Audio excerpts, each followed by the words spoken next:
Hello there, and welcome to Renewed Faith Devotions. As we reflect on the great influences of the faith, we come now to the beautiful conclusion of our reflections on Lazarus. 6 days before the Passover, Jesus returns to Bethany, the village where he had so powerfully demonstrated his authority over death. Let's look at these verses from John chapter 12.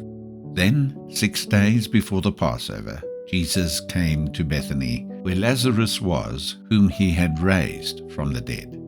There they made him a supper, and Martha served, but Lazarus was one of those who sat at the table with him.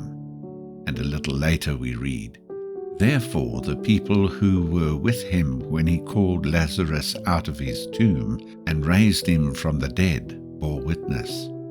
For this reason the people also met him, because they heard that he had done this sign.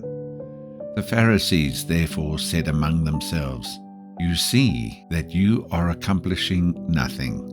Look, the world has gone after him.'" What a beautiful scene of restored life and sacred fellowship. Imagine the atmosphere in that humble home.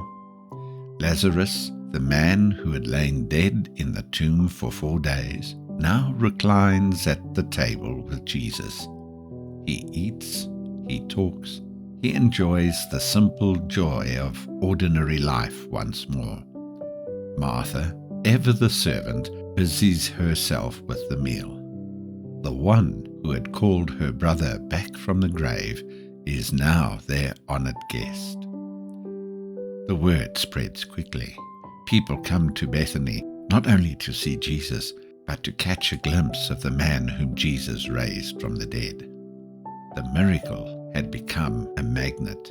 Even the Pharisees, watching from a distance, are forced to admit in frustration, "Look, the world has gone after him." But there is something even deeper here for us to reflect on today. The fellowship Lazarus enjoyed with Jesus after his resurrection is a beautiful picture of fellowship that we now enjoy with Christ.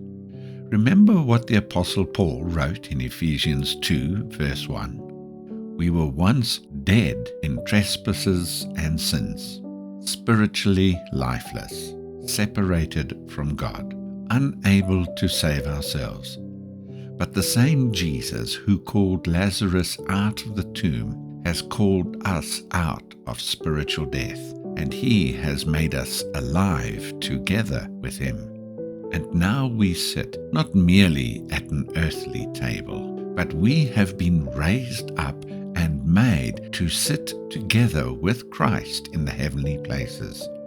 Our fellowship with Jesus is eternal. It is intimate. It is the greatest privilege any human being could ever know. Yet there is one more profound lesson that we can learn from Lazarus. A lesson not found in what he said, but in what he did not say. We hear nothing of Lazarus in the New Testament until he falls sick and is about to die. Although he becomes one of the most talked about figures in history and one of the most preached about personalities in the gospel, not a single word he spoke is ever recorded in Scripture. His ministry was a ministry of silence. In the few statements made about him, we catch a glimpse of a man who simply wanted to serve and cared nothing for attention or praise. If attention came, it was not because he sought it. It came because of what Jesus had done for him. Lazarus was simply content to have greatness thrust upon him by the Lord.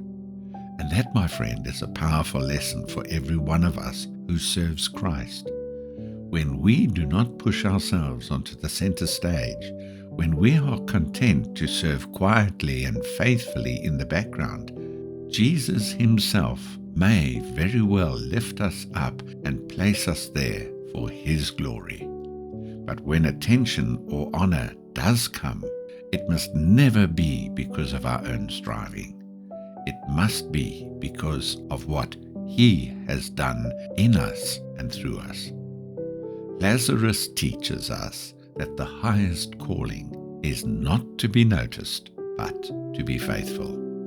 Greatest privilege is not the spotlight, but the table, sitting in sweet fellowship with Jesus, whether in the quiet of our homes or in the public arena.